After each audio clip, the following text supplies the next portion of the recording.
beautiful Black Lives Matter guide, thanks to our guest today, who is Dee Sanae. She's happens to be an old friend, but she's an amazing person and a social justice and civil rights activist. She's been in the dance music scene since the late 90s. She's been a publicist, part of a record label, album team, promoter, business development, music journalist for online websites in New York City, LA. She's currently with Magnetic Magazine and has been since 2011. That's some time. He's also created some social justice initiatives such as Mosaic Visions. And Dee, why don't we let you elaborate on Mosaic Visions? Well, thank you, Janine. You are a dear friend, and we have known each other for quite some time. So thank you for having me, and I'm very happy to be an advisor in the social justice realm, part of your EMA global community. So thank you. We're so grateful. I'm just going to elaborate. Yeah, everything that you said. I've been in the music industry for quite some time, and my new social justice initiatives, of course, I've been working on way before the tragedy happened in March. So one is Mosaic Visions, and that specifically focuses on making the Jewish community in spaces, because I am a Jew of color, more inclusive for us. And, you know, side deal, I just got recently voted in as the new diversity inclusion officer for my alma mater, Virginia Tech. So I'm really very busy. But I love doing this stuff.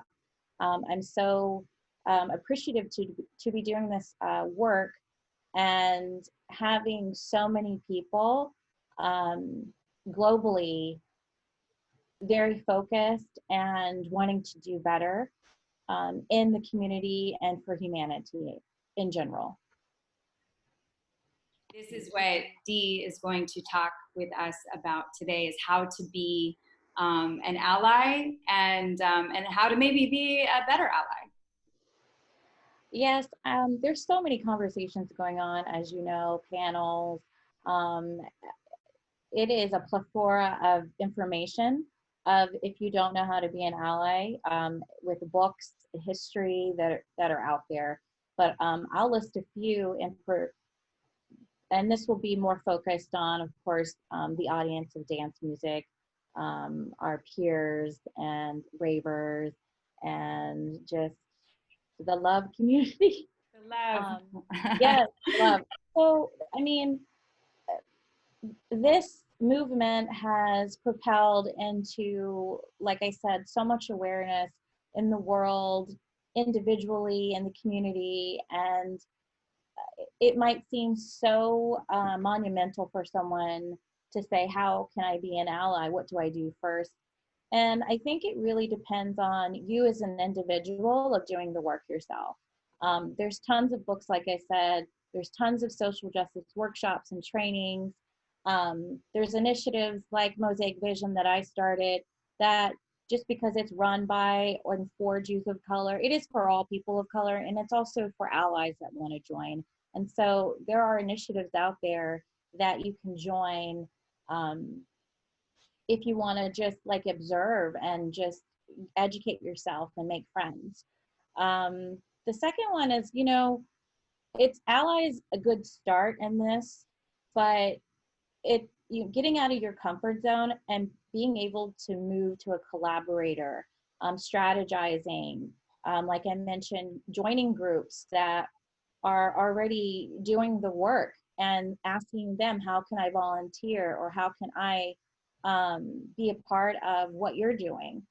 And in social justice terms, you have the word an accomplice. I like to say collaborator because I feel like an accomplice, which, you know, that means like you're in the trenches with someone doing the work, right? But it has kind of a negative connotation. So I'd like to say collaborator, strategizer, someone, you know, an ally. You and I spoke about this before. Janine, an ally for someone could just be putting up a black box during Blackout Tuesday, which was, started by two music executives that really wanted to raise awareness for the Black artists that work so hard and tirelessly in the mainstream music that may have not gotten the credit that they needed. That time was to black out and amplify voices, and I don't think people understood that either. No. Yeah, what we saw was a lot of people, and it can be so simple. It's like one person hears it wrong. It's like that game telephone, Right. like it can start very quickly and then it's all wrong. And so one person throws up the black image, like just like a black box on Instagram, and then everyone's like, oh, is that what we're doing? And then we hashtag the Black Lives Matter during the protests. And then it actually hurt the community because the protesters, that was how that they were getting some of their information, was from that hashtag. And so a lot of people, wanting to be a good ally or just try to be an ally, they didn't look into it first. They didn't look enough first at what it was really being asked, and then it actually hurt us. And so that's one reason why I think it's important for anyone that wants to be an ally to learn. Like, our first step is education. And to do the research, because I know it was a little confusing for a lot of people. I mean, even I had friends, when I posted it, asked me what that was about, and I was able to tell them. But I'm also part of the music industry, right? So people in the music industry, since this was started by the music industry, those people would know, as other people that I don't know. I don't want to say that people putting up the black boxes were not sincere, but we all know social media has trends, right? And if you see one, the other person's going to do it. And they knew it had something to do with Black lives, but I don't think they understood the meaning behind it. So going back to what you're saying, yeah, just doing a little research, because there was a hashtag that said the show must be paused. So, Google that and see where that came from. Don't just go along with the trend of Black Lives Matter. And that's without the black box. Black Lives Matter could be a trend in itself with a hashtag. Just by throwing up a Black Lives Matter hashtag does not mean that you are in the club, that you are actually doing the work, that you're actually an ally. And that goes to being an optical ally. Don't be an optical ally. And is there a difference between, I've heard the term as well, like performative, it's like don't be a performative ally. Like that's similar, right? Or there is a lot to learn. It is the same thing. Yeah, like don't make it for show, but go deeper.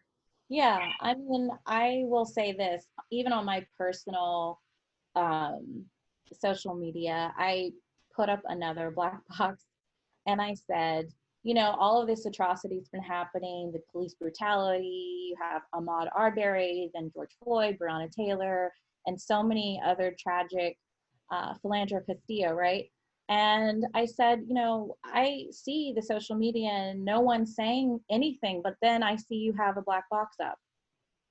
And in a sense, I was like, look, I just want you to know that this is not a trend, that these are people's lives. This is our lives. And so the fight is every day for us. This is not something when the protests die down. This is not something that, okay, well, it's trendy now and it's not trendy tomorrow, on to the next problem. It's like there's a level of commitment that you have to be really for the cause and really have a honest conversation with yourself. I mentioned too, I mean, I found out that a lot of people have said, hey, we're standing in allyship with you. And that means different things to different people. When I think of an ally, or I was taking the term ally, I was thinking, oh, this person is really going to go to bat for me. If they see a situation of discrimination, prejudice. And I found out very quickly that there are limits to how much people want to get involved as being an ally. And I don't know if I don't want to blame someone for their personal journey, because we all have work to do. We're growing every day. But in this particular fight of social justice and Black Lives Matter, or BIPOC people, Black, Indigenous, people of color, we want more allies that are serious, not just the ones that are just going to say, hey, I got your back. But then when it comes down to it, like they vanish or they make an excuse and say, no, I'd rather, I want to do this, but not that. I mean, what is that, a fair weathered friend? So please speak up would be how to be a better ally. Right. I mean, and that's, we're encouraging allies and just people in general that's where the change is going to come from. If you can use your privilege to help someone, even if it makes you uncomfortable, you should do that. And I only say that because can you imagine the person of color or the Indigenous person of how they feel? Like, it's just an uncomfortable situation in general, right? No person is comfortable in that. And I think that's where the work would come in. Right. And, a lot of people don't know, but especially amongst Black women, the stress level can be so high that the infant mortality rate or the death rate in childbirth is like 4 times higher than for a white woman. And, and it could be something as simple as like going to work and feeling harassed constantly, or feeling like they can't speak up, or not having the people that they think are their friends stick up for them. Like, that is the stress. That is the day-to-day, right? And it has real consequences on health of not just the individual, but the entire community. Yes. And it's also trauma and distrust. I know, like, a lot of my white friends are like, why is this person, or African Americans angry? I'm like, angry? I think it's just, we don't have trust. There's no trust between races. And that's in any community, right? If you have constantly been dehumanized or treated differently, gotten in trouble just by being there, and your rights are not equal to what a white person would get away with, then there is a perpetual distrust that happens over and over, and it's generational. So I encourage people not to use those words, oh, they're aggressive or they're angry, because I feel like that's racially loaded. And I myself, when I have spoken up for myself, and I said, I've been called aggressive. And I said, oh, really? So if this was a white male or a white female, would they be called aggressive? I think I'm standing up for myself. So that sort of thing, there shouldn't be any gaslighting, right? I feel like there's a lot of gaslighting, even with the mention of Black Lives Matter, like all lives matter. Well, my response to that is, if you actually are using your critical thinking skills, if you are a proponent for all lives matter, Black lives are included in that. So then you should have no problem saying Black Lives Matter. Yes. You understand what I'm saying? Because it's all lives. It is all lives, yeah. Yeah, and we could probably like have a whole talk on that one, but well, we should. Yeah, I know that we've talked about that, like expanding this into a series, and I think that's a great idea, because there's a lot to go over, a lot of different terms, and we wanted to keep it on the shorter side, just so that it's digestible. It's like, we know that this is our dance music community, and sometimes we're listening to, over an hour long mixed sets, and, but some people are always like ready for new information. So, so we thought maybe a series would be good, but we wanted to get some points out today. I wanted to quickly just mention though, Chor Boogie, he's an artist and he's helped EMA in the past with like a fundraiser, and great person. He just came out with some videos talking about his own personal experiences. Yeah, I would recommend people looking into those videos that he posted. And he has amazing, he's an artivist, you know, he's an art activist. So he's a good person to watch.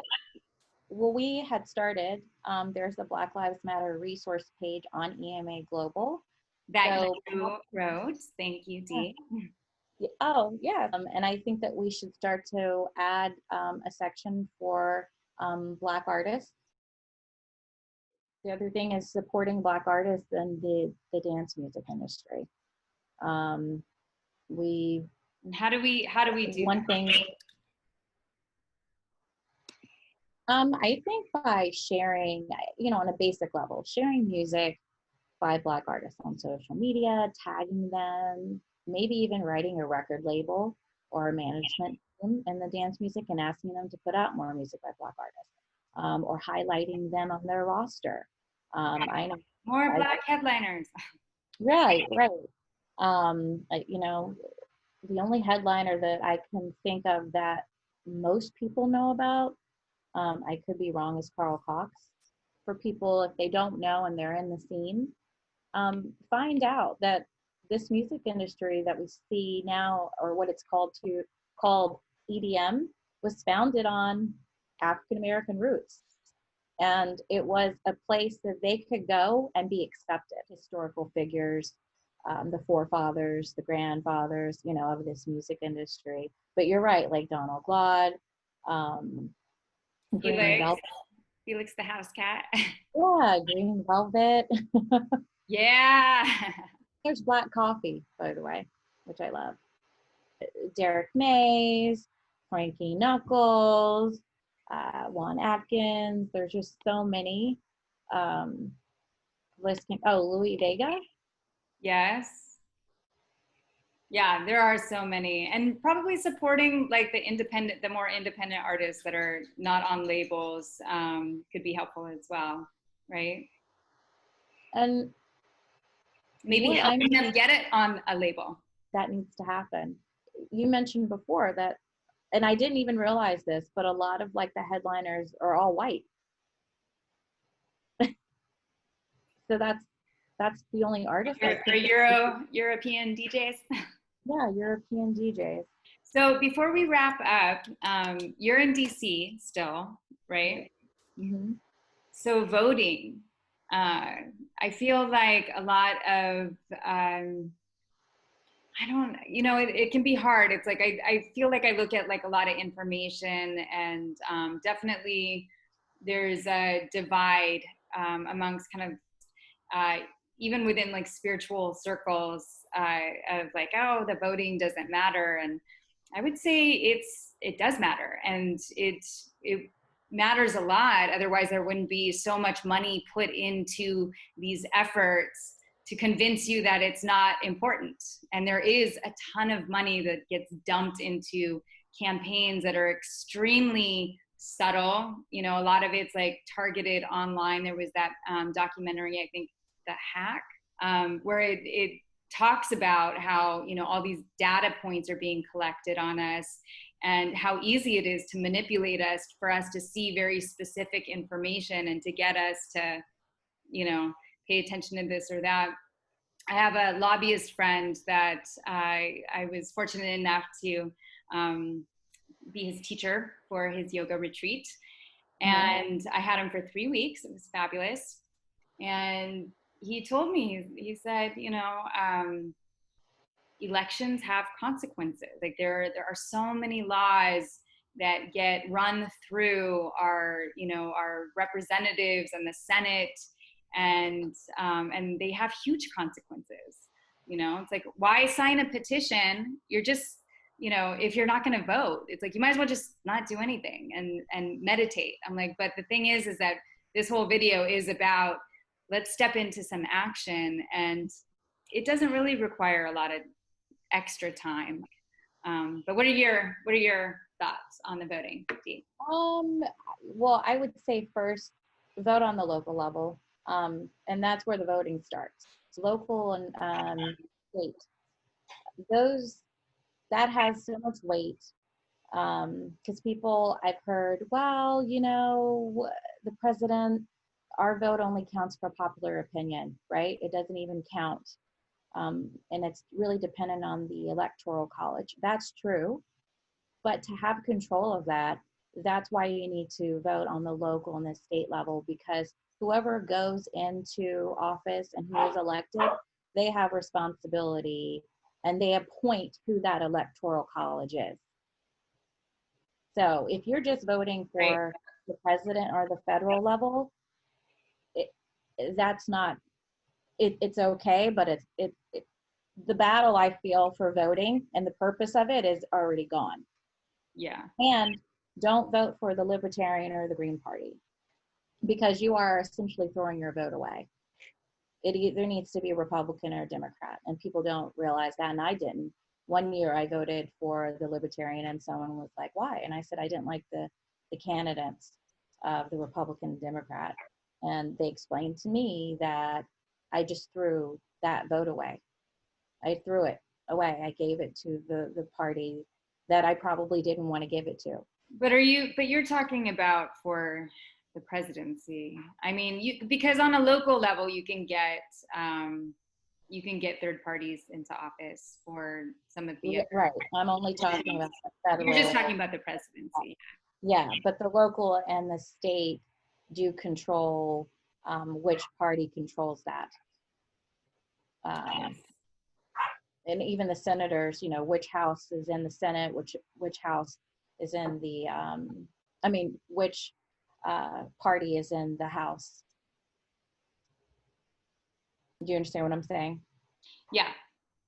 So we can also have another session perhaps to talk more about this. But there are a couple of initiatives that are specific to dance music happening. Disco Donnie Presents has Rave Today, so RAVE period today. That's a whole voting initiative for our community.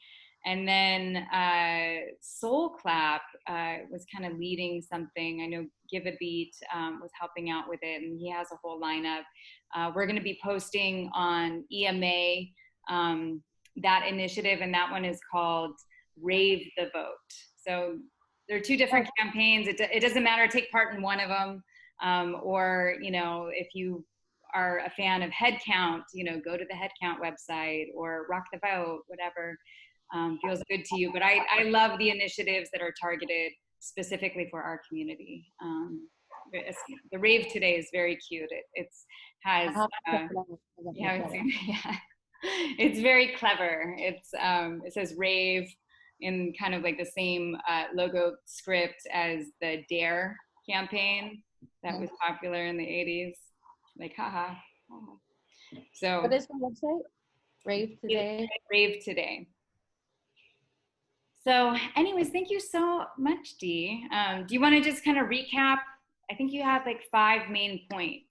I can do that really quickly. I mean, the first one is do the work, read the books. There's great resources, like we mentioned before, on EMA Global's website. It's titled Black Live Resources.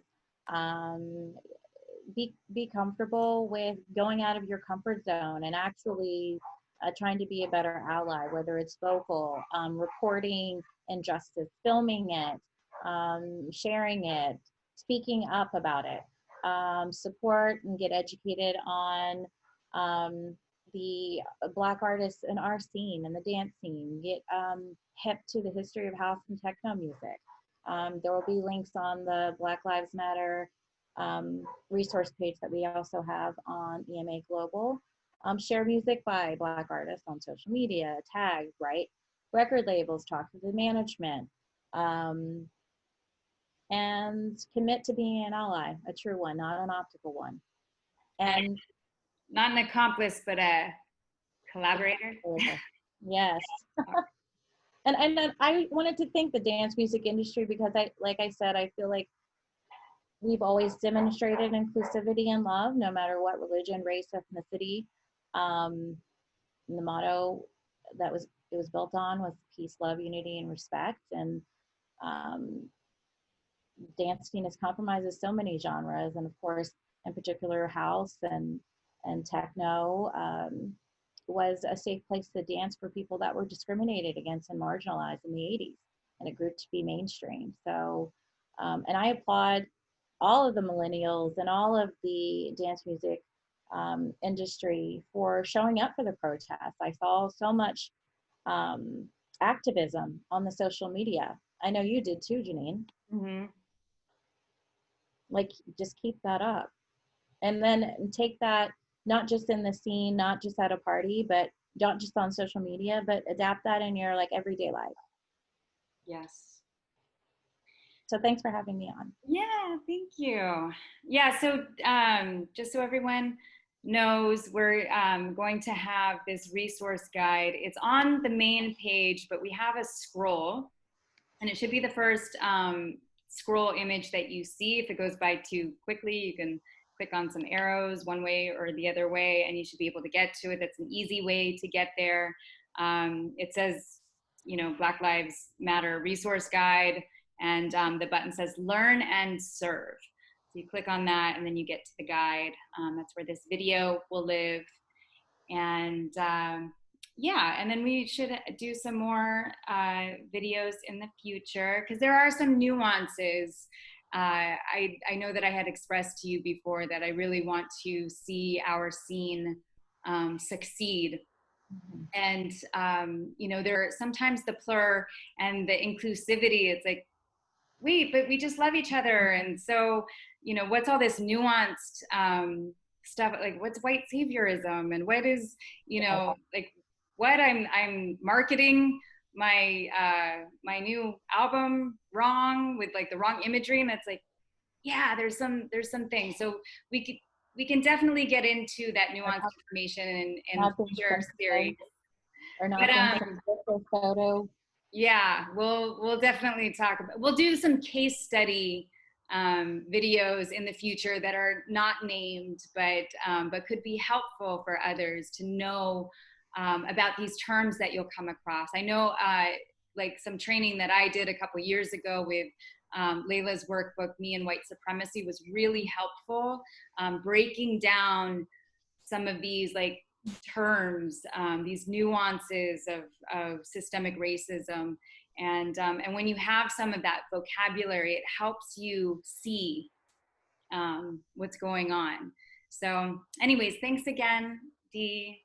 Thank you. Yeah, much love to you. What a great conversation. Yes. All right. So we'll talk more in the future. Yes. Okay. Bye.